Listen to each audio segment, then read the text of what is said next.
Bila isteri dia kata itu merupakan jenazah Abu Zar, ketua daripada rombongan tadi, hak bertanya tadi, turun daripada unta lalu peluk jenazah ni. Bila peluk lalu menangis. Rupa-rupa yang turun itu, yang peluk itu adalah Abdullah bin Mas'ud. Abdullah bin Mas'ud mengatakan, aku masih ingat lagi ketika mana kami bersama-sama di dalam peperangan Tabuk dulu. Sallallahu ala Muhammad, sallallahu ala Muhammad, sallallahu ala Muhammad, sallallahu ala أعوذ بالله من الشيطان الرجيم بسم الله الرحمن الرحيم يا حي يا قيوم برحمتك أستغيث أصلح لي شأني كله ولا تكلني إلى نفسي طرفة عيني رب اشرح لي صدري ويسر لي أمري واحلل عقدة من لساني يفقهوا قولي الحمد لله والصلاة والسلام على أشرف الأنبياء والمرسلين سيدنا محمد وعلى آله وصحبه أجمعين أما بعد. Assalamualaikum warahmatullahi ta'ala wabarakatuh.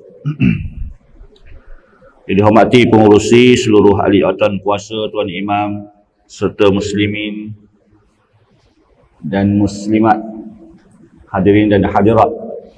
Alhamdulillah, kesyukuran terpanjatkan kepada Allah Subhanahu wa taala yang telah memberi kekuatan kepada kita dan izinnya sama-sama dapat kita berada di dalam suatu majlis ilmu. Dan seperti mana yang kita tahulah, majlis ilmu ini dijanjikan oleh Allah Subhanahu wa taala dengan ganjaran yang banyak melalui hadis-hadis Nabi sallallahu alaihi wasallam. Mudah-mudahan dengan kesungguhan yang kita tunjukkan ini, ia menjadi bukti yang besar untuk kita layak mendapat ganjaran yang telah ditawarkan oleh Allah, seperti mana telah dikurniakan oleh Allah kepada hamba-hamba yang terpilih sebelum ini, insya-Allah. Dan insya-Allah untuk mengisi kekosongan yang ada ni pada pagi ni, kita berkongsilah satu hadis Nabi sallallahu alaihi wasallam. Dan saya tengok tadi tu nampak satu hadis. Di dalam sebuah hadis an Abi Zar radhiyallahu anhu qala li Rasulullah sallallahu alaihi wasallam ta'awaz billahi min syayatin al-ins wal jin. Qultu ya Rasulullah walil insi syayatin. Qala sallallahu alaihi wasallam na'am. Hadis yang bermaksud daripada Abu Zar radhiyallahu anhu, katanya Rasulullah sallallahu alaihi wasallam telah memerintahkan aku dengan bersabda, hendaklah engkau memohon perlindungan Allah daripada angkara syaitan-syaitan manusia dan jin. Lalu aku pun meminta penjelasan baginda sallallahu alaihi wasallam dengan berkata, ya Rasulullah, adakah manusia ni juga menjadi syaitan-syaitan? Lalu baginda menjawab, ya, benar. Hadis riwayat Imam Ahmad dan riwayat juga pada riwayat yang lain. Hadis yang kita nak kongsi ini, yang pertamanya diambil daripada Abu Zar, daripada Abi Zar di sini, iaitu Abu Zar Al-Ghifari lah. Dan Abu Zar Al-Ghifari, seperti mana yang kita tahu, dia merupakan salah seorang sahabat Nabi sallallahu alaihi wasallam, seorang sahabat yang terkenal adalah orang yang paling zuhud di kalangan para sahabat. Abu Zar zuhud dia ni kerana dalam hayat dia ni Nabi pernah pesan. Nabi kata, ya Abu Zar, inni araka dha'if. Kita tahu dia adalah seorang sahabat yang Nabi tak pernah bagi jawatan. Tapi walaupun tak ada jawatan pada diri dia, dia merupakan seorang sahabat yang Nabi sayang lah. Dia Abu Zar ni, kalau kita baca kisah dia ni agak menarik. Dan dia ni juga agak pelik nak dibandingkan dengan sahabat-sahabat yang lain. Pelik dia tu kerana syadid dia tu. Dia Abu Zar ni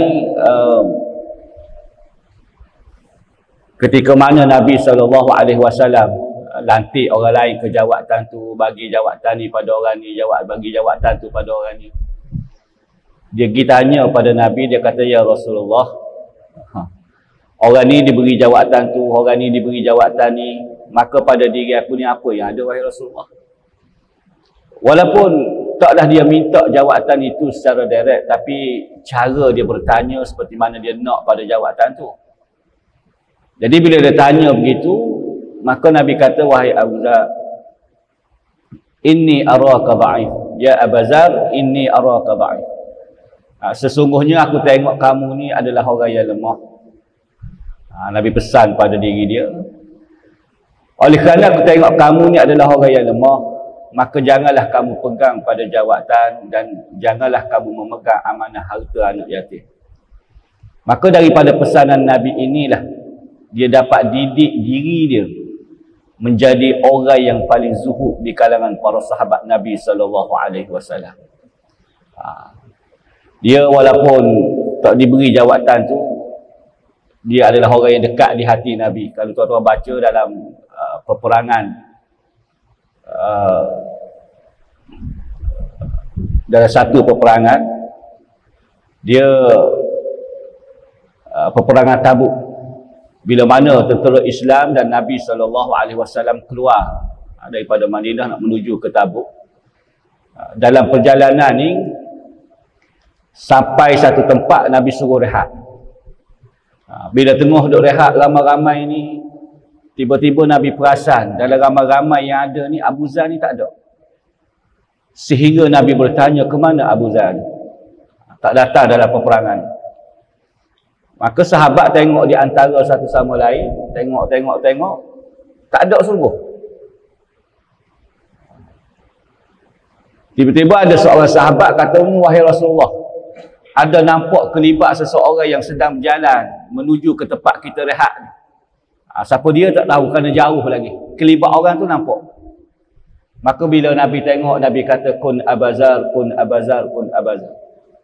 Aku mengharapkan yang datang itu adalah Abu Zar. Dan aku dah mengharapkan yang datang itu adalah Abu Zar. Moga-moga Abu Zar lah yang datang. Bila mana makin dekat, duduk berjalan tarik unta, tengok dia sungguh.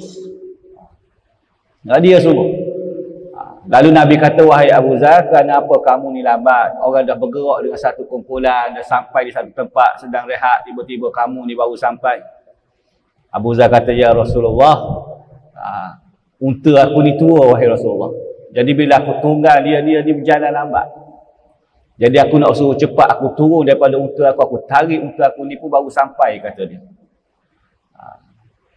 Jadi nak ceritanya, di saat ketika mana Nabi nak pergi berperang, ramai di kalangan para sahabat yang terlibat. Banyak benda dalam kepala baginda duk fikir kerana strategi peperangan apa semua. Tapi Nabi ingat pada diri dia. Sehingga Nabi bertanya, dan dia ni adalah orang yang sampai lewat waktu itu. Bila Nabi tanya kerana apa lewat, dia bagi alasan dia. Maka selepas daripada itu Abu Zar, Nabi sebut kepada dia, Nabi kata, muni wahai Abu Zar yamshi wahdah wa yamutu wahdah wa yub'asu wahdah. Kamu ni adalah orang yang hidup berseorangan, mati pun berseorangan, dibangkit oleh Allah Ta'ala dalam keadaan berseorangan. Apa yang diucap oleh baginda itu didengari oleh kesemua para sahabat, termasuklah didengari oleh Abdullah bin Mas'ud. Dan apa yang Nabi sebut pada diri dia tu betul-betul berlaku di saat kematian Abu Zar. Apa hak Nabi sebut dia orang yang hidup berseorangan, nak pergi berperang seorang-seorang je sampai. Dan dia orang yang mati dalam keadaan berseorangan, dibangkit oleh Allah Ta'ala dalam keadaan berseorangan. Nabi sebut pada diri dia. Sahabat-sahabat ni dengar, termasuklah Abdullah bin Mas'ud. Dengar situ. Dan Abdullah bin Mas'ud ni kita tahu dia ni pakar Al-Quran. Jadi di penghujung kehidupan dia, apa yang Nabi sebut tu berlaku. Kalau kita baca kisah Abu Zar ni selepas wafatnya baginda, mari zaman Sayyidina Osman, dia orang yang syadid. Dan di zaman Sayyidina Osman, bila berlaku perubahan kehidupan pada umat Islam, Abu Zar ni dia agak berkhilaf sedikit dengan Sayyidina Osman. Sehingga waktu zaman Sayyidina Osman ni, kita tahu dia berlaku perubahan. Zaman Sayyidina Umar ni adalah orang yang terkenal. Sayyidina Umar ni adalah orang yang buka wilayah Islam. Berperang sana, berperang sini, berperang sana, berperang sini. Wilayah Islam makin besar. Habis zaman habis zaman Sayyidina Umar, mari zaman Sayyidina Osman telah memerintah empire dah. Bila telah memerintah empire, orang Islam pegang ekonomi apa semua, menyebabkan berlakulah perubahan kepada umat Islam daripada hak susah dulu, maka agak senang dah. Di zaman Sayyidina Osman, orang Islam mula dah jadi kaya raya dah. Berlaku perubahan. Tapi oleh kerana zuhudnya Abu Zar tu, kerana pesanan Nabi, didikan Nabi dia ikut sungguh, dia tak boleh terima perubahan kepada umat Islam di zaman Sayyidina Osman, sehingga banyak berkhilaf dengan Sayyidina Osman. Dan Abu Zar dia banyak tegur Sayyidina Osman. Dia taklah menjadi kesalahan pada zaman Sayyidina Osman tu. Biasalah, dari ekonomi kita pegang apa semua, berlaku perubahan. Biasalah. Zaman kita hari ni pun, kalau nak banding zaman Jepun dulu, nyanya suruh makan ubi kayu juga zaman hari ni. Ubi kayu pun mahal juga. Mahal pada beras hari ni. Tapi berlaku perubahan. Sehingga Sayyidina Osman ni dia sangat kena Abu Zar. Dia sangat kena, dan disebut Osman ni dia tak berapa layan sangat Abu Zar. Tak berapa layan tu bukan kerana benci. Orang panggil tak ambil hati sangat. Kalau dia tegur ke apa semua, tahu dia ni orang tua yang syadid. Jadi Sayyidina Osman buat kerah, dia buat tak tahu gitu je.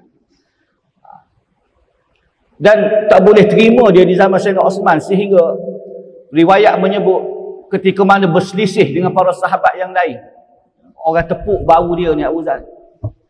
Orang tepuk bahu dia, kata, wahai Abu Zar, tak kenalkan kami semua ni? Kita dulu pernah berada dalam majlis Nabi, pernah berada dalam halaqah Nabi, mengaji sama-sama. Takkan tak kenal kita semua ni? Abu Zar tengok pada para sahabat, dia kata, aku tak kenal kamu semua. Aku ketika mana hayat baginda, beginilah keadaan aku, dan hari ini juga beginilah keadaan aku. Tak sama seperti mana kamu semua. Kamu pada hari ini harta dan pangkat telah masuk ke rumah-rumah kamu. Aku tak kenal kamu, kata dia. Dia syadid dia tu. Dia Abu Zar. Dia agak pelik sedikit. Sayyidina Osman ketika nak bermesyuarat di kalangan ahli kabinet dia, dikatakan Abu Zar ni tak dijemput dan tak diminta supaya masuk dalam bilik mesyuarat tu, maka diletak di luar. Maka di kalangan ahli kabinet Sayyidina Osman nak masuk bermesyuarat, orang lalu ke pintu bilik, orang tengok Abu Zar diletak di luar, orang marah pada Sayyidina Osman. Kenapa tak jemput, walaupun kita tahu dia adalah orang yang tak pernah diberi jawatan dalam hidup, tapi paling-paling tidak dia ni adalah orang tua. Ajaklah masuk, letak dalam mesyuarat, walaupun dia tak ada peranan, paling-paling tidak boleh minta pandangan dia, boleh minta nasihat dia. Kerana ini merupakan saki-baki sahabat Nabi SAW. Orang marah pada Sayyidina Osman. Sayyidina Osman kata, tak apalah, bermesyuarat ni masuk yang berkenaan sahaja. Masuk yang berkenaan sahaja. Abu Zar tak apa, dia tak ada peranan dalam pemerintahan ni, tak apa, letak di luar. Sehingga orang protes Sayyidina Osman. Jemputlah masuk, paling-paling tidak pun letak, biar dia duduk senyap-senyap sebagai tanda hormat. Suruh buat masuk juga. Sayyidina Osman kata, aku tak bagi dia masuk, kamu semua buat masuk. Oleh kerana nak suruh dia masuk sangat, bawalah dia. Tapi aku nak bagi tahu kepada kamu, aku lebih kenal Abu Zar daripada kamu semua, kata Sayyidina Osman. Aku tak bagi dia masuk, kamu suruh buat masuk, dan marah. Oleh kerana nak suruh dia masuk, bawa masuk mesyuarat. Agenda yang pertama, kata Sayyidina Osman, bagaimana kita nak menentu kepada umat Islam yang hari ini rata-rata dah mempunyai harta yang banyak dah. Maka bagi seseorang itu yang mempunyai harta yang banyak dalam hidup dia, bila mana cukup masa, cukup haus, cukup nisab, dia keluarkan zakat. Selesai daripada zakat dia tu, harta yang lebih pada diri dia, dia tak bersedekah, tidak berinfak atau apa semua. Maka Sayyidina Osman tanya di kalangan ahli kabinet dia, nak buat macam mana orang yang seperti ini? Sama ada kita nak tentukan cukai yang lain ke, ataupun nak ambil dari sudut yang lain. Zakat dia keluar, cuma tak bersedekah, tak infak, tak apa semua ni. Kita pihak pemerintah nak buat macam mana pada harta orang yang seperti ini? Lalu bangun seorang ahli kabinet Sayyidina Osman mengatakan, sudah mencukupi bagi mana-mana orang yang mempunyai harta yang banyak, cukup masa dia keluarkan zakat, selesai daripada zakat dia, harta yang lebih ikut dia lah.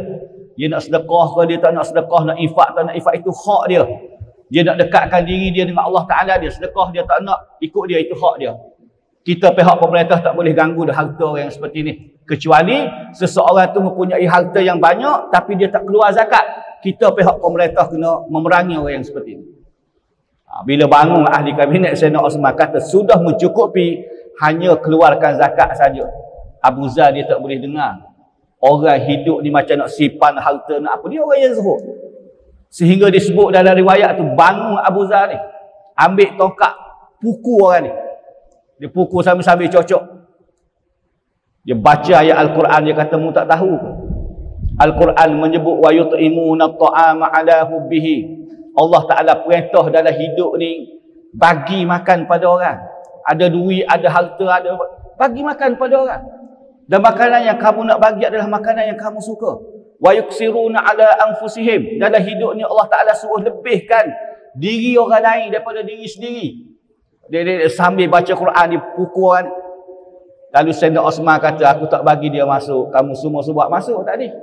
Bila buat masuk Abu Zar, tak boleh nak mesyuarat kita. Kita nak bincang apa tindakan kita pihak pemerintah terhadap orang yang seperti ni. Bukan kata nak ambil apa semua, tidak. Tapi Abu Zar dia tak boleh dengar orang hidup ni nak simpan harta lebih daripada tu. Dia tak boleh kerana zuhud dia. Dan banyaklah dia berkhilaf di zaman Sayyidina Osman ni. Sehingga Abu Zar di akhir hayat dia minta dengan Sayyidina Osman untuk nak berjauhan daripada orang ramai. Kerana banyak tengok orang ni bulu mata. Dia sebelum tu Sayyidina Osman hantar dia pergi ke Syam dan arah supaya Muawiyah jaga dia di sana. Tengok orang ni tak boleh, tengok orang tu tak boleh. Sayyidina Osman kata pergilah duduk dengan Muawiyah dan mengarahkan kepada Muawiyah supaya jaga dia di Syam. Abu Zar dia pergi berada di Syam, duduk dengan Muawiyah, dan Muawiyah ni pula terkenal seorang sahabat yang segok. Muawiyah daripada dulu lagi. Orang yang segok, Muawiyah. Tengok cara pemakaian Muawiyah, cara hidup Muawiyah. Bulu mata pula Abu Zar. Sehingga Muawiyah tulis surat pada Sayyidina Osman, mu ambil baliklah Abu Zar, tak boleh duduk dengan aku ni, berkelahi pula. Orang zuhud, duduk dengan orang yang jaga penampilan. Dia Muawiyah orang yang smart. Dari sudut politik apa sebab tu orang Syam ni taksub pada Muawiyah. Jadi duduk tu jadi berkhilaf. Menyebabkan tulis surat, suruh ambil balik. Maka dihantar balik ke Madinah. Dan Abu Zar akhir sekali dia minta dengan Sayyidina Osman. Dia kata nak cabut diri daripada celahan orang ramai. Dan nak minta untuk hidup di satu tempat yang bernama Rabazah. Rabazah ni satu tempat yang tak diduduki oleh orang dan satu tempat yang berjauhan daripada orang ramai. Rabazah ni tempat tu tidak ada orang dan tak dilalui oleh orang kecuali pada musim haji je. Dia disebut Rabazah ni satu tengah-tengah pada pasir. Setengah riwayat kata Sayyidina Osman buang dia sana. Itu bukan buang, itu riwayat daripada Syiah kerana nak memburukkan Sayyidina Osman. Dia Abu Zar yang minta. Lalu Sayyidina Osman izinkan. Kerana itu kehendak dia, maka Abu Zar ni dia bawa isteri dia, dia bawa seorang hamba dia. Dia pergi duduk di Rabazah. Sehingga isteri dia Ummu Zar mengatakan, wahai Abu Zar, tindakan apa yang kamu ambil ni? Kita ni umur dah tua dah. Tiba-tiba buat satu keputusan untuk hidup berjauhan daripada orang ramai. Kalau dah terjadi apa-apa di sana, siapa yang nak tolong kita? Siapa yang nak tengok kita? Umur dah tua dah. Buat satu keputusan untuk hidup berjauhan daripada orang. Sekiranya kamu meninggal di sana, siapa yang nak urus jenazah kamu? Abu Zar kata, tak apa, mari kita pergi. Kamu jangan risau. Walaupun kita hidup jauhan daripada orang ramai, aku masih ingat lagi kata-kata Nabi SAW dulu ketika mana kami dengan sahabat yang lain berada dalam majlis Nabi. Selesai majlis tu, kata Abu Zar, Nabi pernah ucap kepada kami waktu tu, kami ni ramai-ramai dengan sahabat yang lain. Nabi kata, di kalangan kamu ni ada orang yang mati berseorangan, tetapi jenazah dia disaksikan oleh orang yang terbanyak. Dan seingat akulah, kata Abu Zar, sahabat yang ada dengan aku pada waktu Nabi ucap tu, mereka semua dah meninggal dah. Dan di saat ketika mana mereka meninggal, apa yang Nabi sebut tu tak berlaku kepada mereka. Sekarang tinggal aku seorang lagi. Dan Nabi tak pernah berbohong, kata Abu Zar. Apa yang Nabi cakap mesti akan berlaku. Mungkin apa hak Nabi sebut tu akan berlaku pada diri aku. Sebab aku seorang lagi yang belum meninggal. Hak ada dalam majlis tu, orang lain semua meninggal dah. Mu jangan risaulah. Dan mereka ceritanya pergi. Dan bila duduk di Rabazah tu, dia Abu Zar ni dia meninggal di situlah. Dia meninggal di situ. Dan isteri dia, Ummu Zar ni, tak boleh nak uruh macam mana? Orang tak ada. Lalu ambil jenazah Abu Zar ni letak di tepi jalan. Dengan mengharapkan, kok-koklah ada orang lalu, bolehlah minta tolong. Tapi disebut Rabazah ni satu tempat yang tak dilalui oleh orang. Kecuali musim haji dia. Dan musim haji sudah lepas. Nak dijadikan apa yang disebut oleh Nabi dulu tu, waktu peperangan Tabuk, berlaku dalam kehidupan Abu Zar.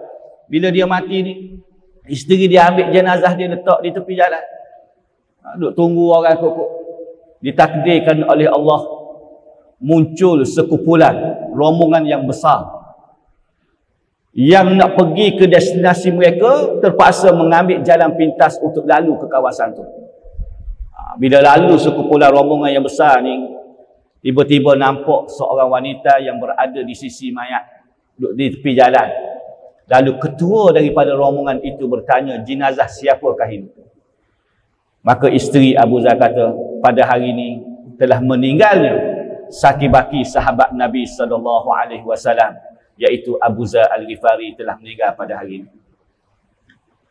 Bila isteri dia kata itu merupakan jenazah Abu Zar, ketua daripada rombongan tadi, hak bertanya tadi, turun daripada unta, lalu peluk jenazah ni. Bila peluk lalu menangis. Rupa-rupa yang turun itu, yang peluk itu adalah Abdullah bin Mas'ud. Abdullah bin Mas'ud mengatakan, aku masih ingat lagi ketika mana kami bersama-sama di dalam peperangan Tabuk dulu. Waktu orang ni sampai dia berhenti rehat, Abu Zar ni dia sampai lewat. Bila Nabi tanya kepada dia, dia bagi jawapan dia. Dan waktu tu Nabi sebut sesuatu kepada dia. Nabi kata Abu Zar ni adalah yamshi wahdah wa yamutu wahdah wa yub'asu wahdah. Dia adalah orang yang hidup berseorangan. Abdullah bin Mas'ud kata hidup berseorangan sungguh. Lama dah tak jumpa dia. Rupa-rupa hidup duduk sini. Orang duduk di kota Madinah apa semua, dia lari cabut diri duduk sini. Lama tak jumpa. Kalau tak kerana kami untuk mengambil jalan pintas nak pergi ke destinasi kami, lalu ke kawasan ini, mungkin tak dijumpai dengan Abu Zar. Wa yamutu wahdah, Nabi kata dia ni juga adalah orang yang mati berseorangan. Kalau tak kerana kami lalu ke kawasan ini, tak diketahui Abu Zar telah meninggal pada hari ini. Wa yub'asu wahdah, Nabi kata dia ni juga adalah orang yang dibangkit oleh Allah Ta'ala dalam keadaan berseorangan. Tiga yang Nabi sebut ketika mana dalam perjalanan peperangan Tabuk dulu, dua telah berlaku di hadapan mata aku, kata Abdullah bin Mas'ud. Dan satu lagi belum. Dibangkit oleh Allah Ta'ala dalam keadaan berseorangan macam mana, tak tahulah, wallahu alam. Tapi tiga yang Nabi sebut tu berlaku di hadapan mata aku ni dua. Satu belum lagi, kata Abdullah bin Mas'ud. Jadi bila mana jenazah dia diketahui oleh rombongan Abdullah bin Mas'ud, menyebabkan jenazah Abu Zar ni disaksikan dan diuruskan oleh orang yang terbanyak walaupun dia mati dalam keadaan berseorangan. Apa hak Nabi ucap dulu betul-betul berlaku dalam kehidupan dia. Abu Zar Al-Ghifari, seorang sahabat Nabi SAW, yang kalau kita baca secara keseluruhan ni agak pelik sedikit dia ni, watak dia ni.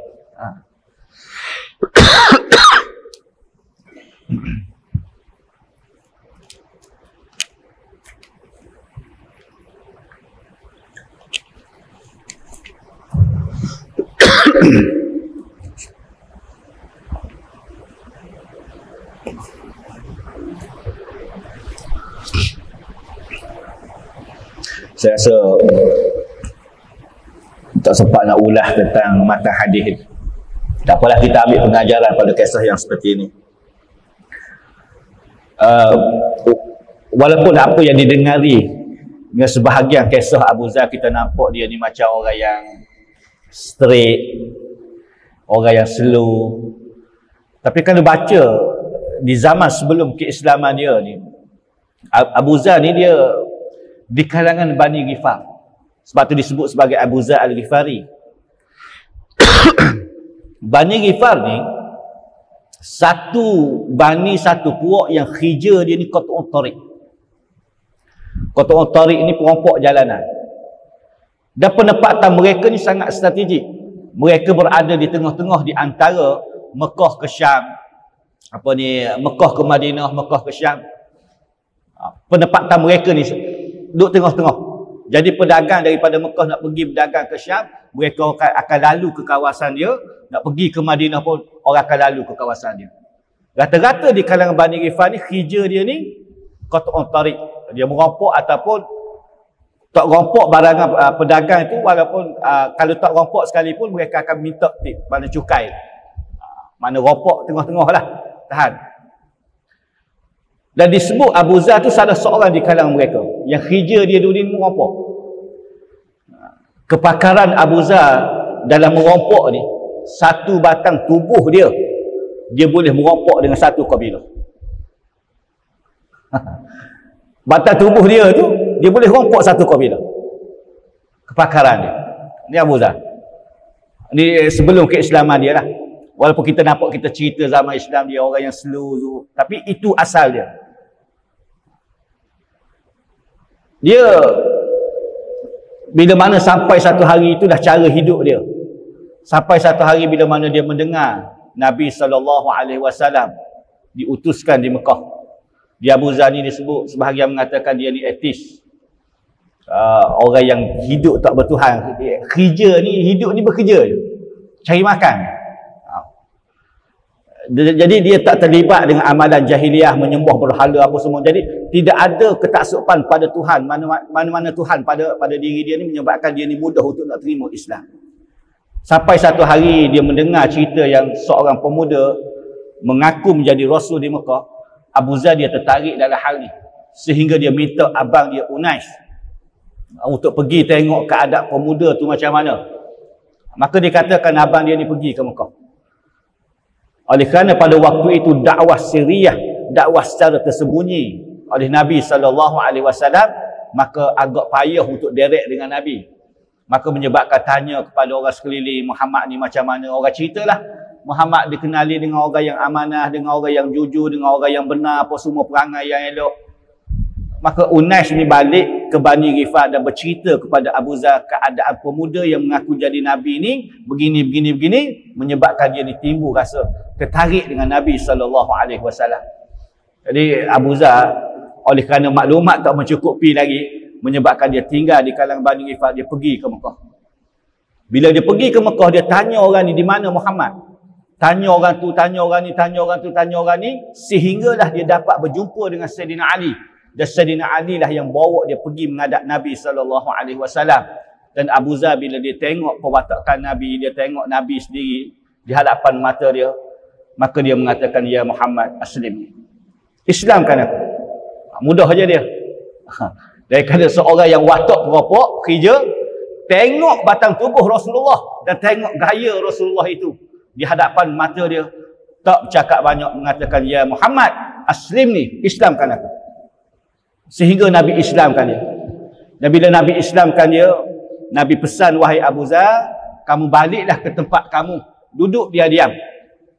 Duduk diam-diam situ.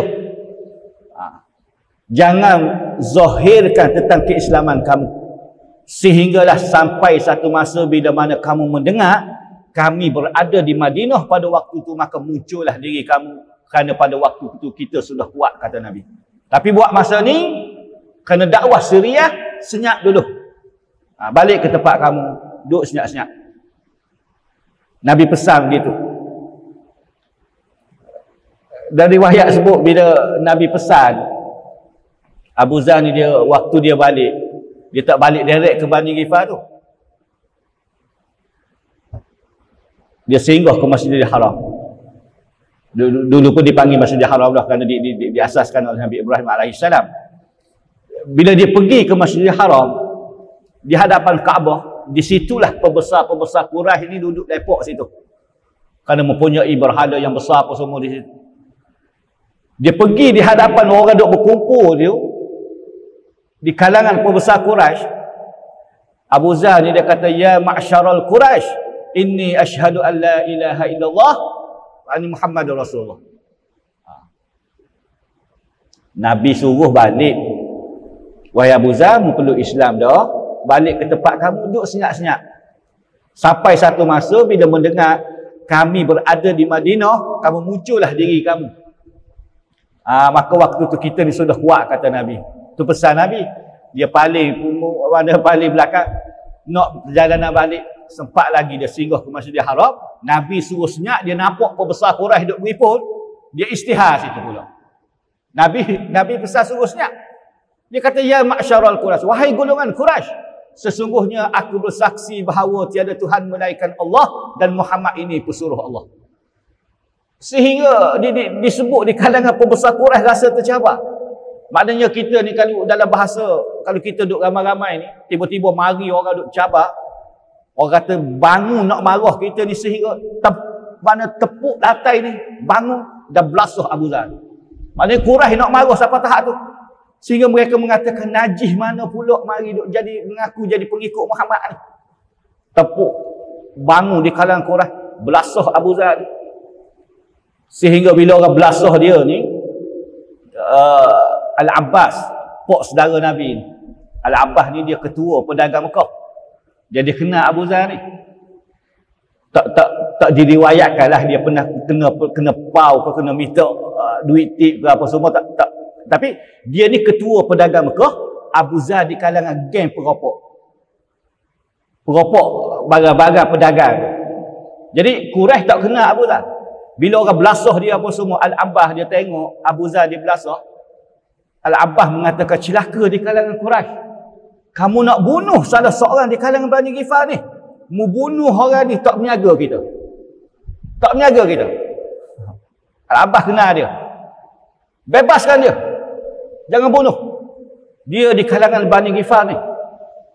Menyebabkan bila bagi tahu begitu, orang baru kenal dia.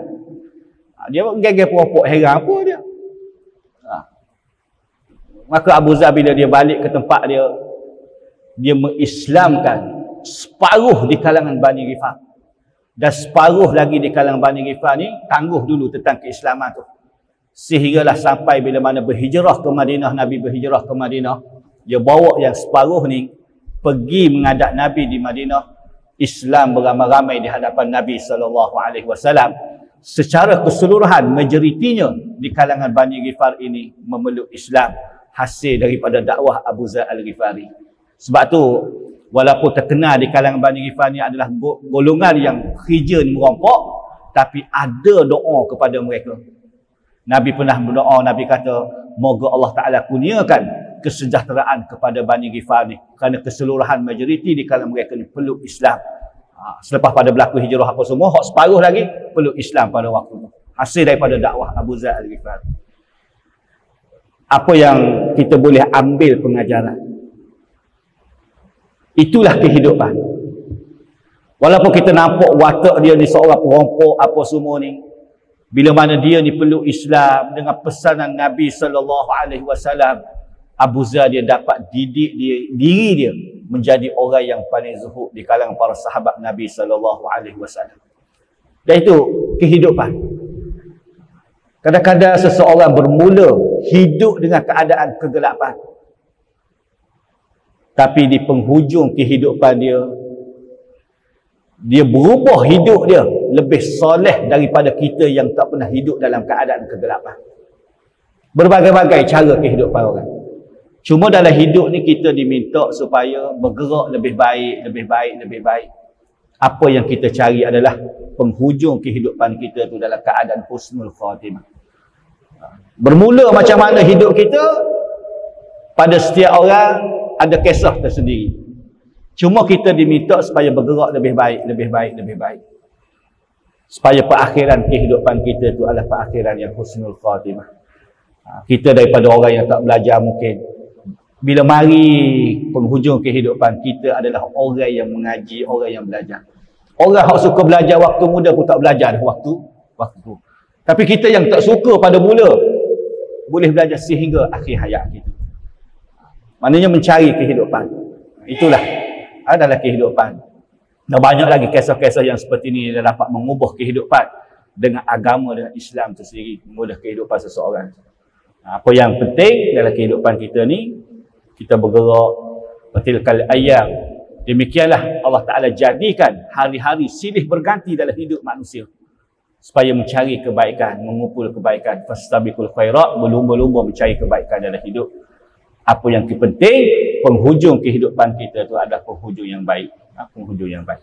Masa yang lalu dalam hidup berlaku, Allah Ta'ala sediakan peruntukan taubat pada bagi diri kita.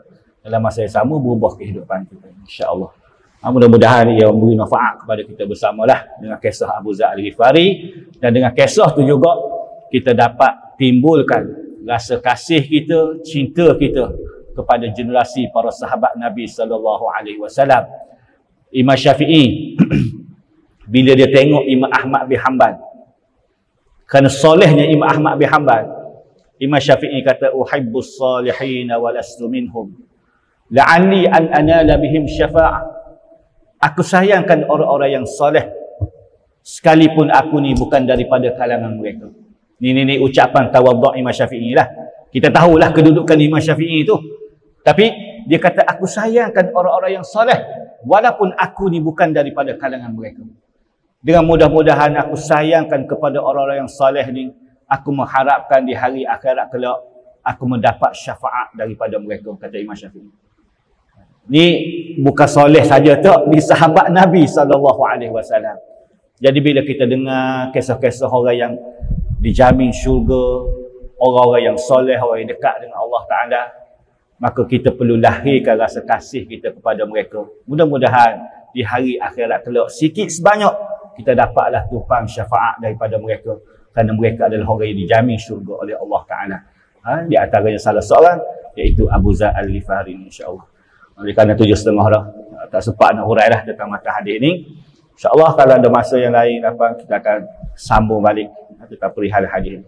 Jadi sekadar tu dulu ambil pengajaran pada kisah yang kita kongsi. Mudah-mudahan ia bermanfaat kepada kita bersama. A'udzubillahi minasyaitonir rajim. Bismillahirrahmanirrahim. Alhamdulillahirabbil alamin wassalatu wassalamu ala asyrafil anbiya'i wal mursalin sayyidina Muhammad wa ala alihi washabbihi ajmain. Allahumma inna a'udzubika min ilmin la yanfa' wa min qalbin la yakhsha' wa min nafsin la tashba'. Rabbana taqabbal minna salatana wa a'malana tamah wa ighfir lana dhunubana 'ammah. Rabbana atina fid dunya hasanah wa fil akhirati hasanah wa qina 'adzabannar. Sallallahu alaihi wasallam Muhammad walhamdulillahi rabbil alamin.